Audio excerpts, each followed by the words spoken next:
Superstar Nora Honor, the one and only phenomenal star, and fascinating ang kanyang simple beauty of the one and only national artist superstar.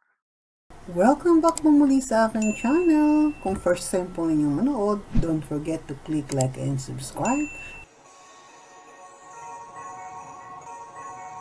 Ang mga katangiang hinahangaan sa isang artista,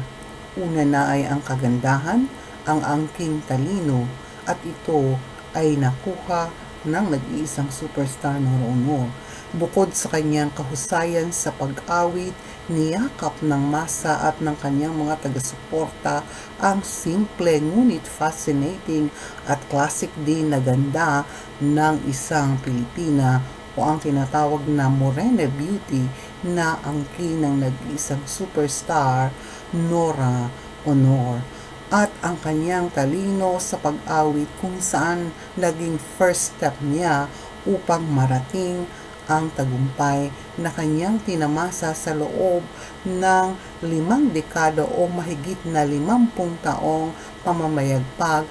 na may ups and downs sa Philippine movie industry,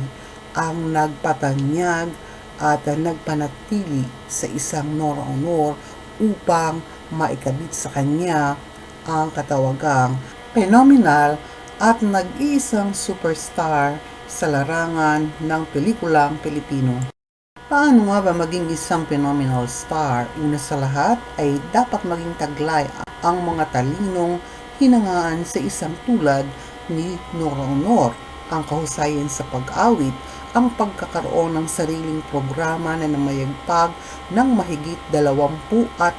taon gaya ng The Superstar ng sabi nating phenomenal star nga na si Norca Beltera Villamayor, kung saan kanyang ipinakita ang kanyang talino sa pag-awit, pag-host at higit sa lahat pagsayaw at total performer. Nagkaroon ng napakaraming concerts at higit sa lahat ay namayagpag ng 5 dekada sa larangan ng pag-awit at pag-arte sa pelikulang Pilipino,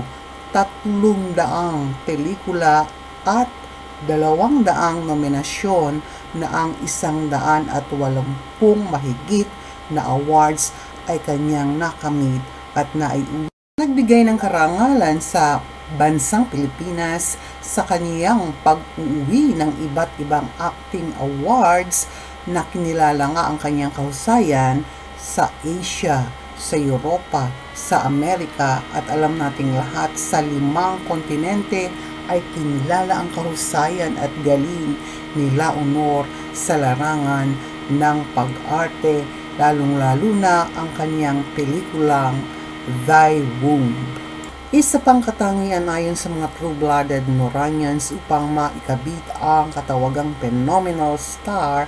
ay ang kasikatang nanatili sa kabila ng ups and downs ng isang karera ng artista tulad ni Superstar Nora Honor. Idagdag pa ang kaniyang simpleng kagandahang niyakap ng masa, gandang Pilipina na magpahanggang ngayon na siya sa kanyang edad, alam nating lahat ay nababakas ang naturang simpleng ganda at klasiko. Sa kanyang kapanahunan ay hindi uso ang salamat po doktor o ang enhancement ng kagandahan ng isang artista, kaya't nanatili ang kanyang simpleng ganda bagamat may edad na ay nababakas pa ito, at isa pa nga rito ang kanyang mga matang nangungusap na sabi nga hindi na kailangang umakting, mata pa lamang ay nangungusap na. Yan at ang kanyang katapangan sa pagharap ng kanyang mga challenges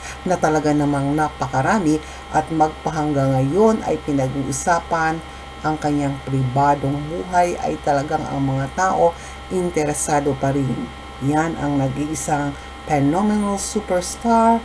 one and only Nora Honor. Maraming salamat po sa inyong panonood, at kung nagustuhan po ninyo ang video na ito, don't forget to click like and subscribe.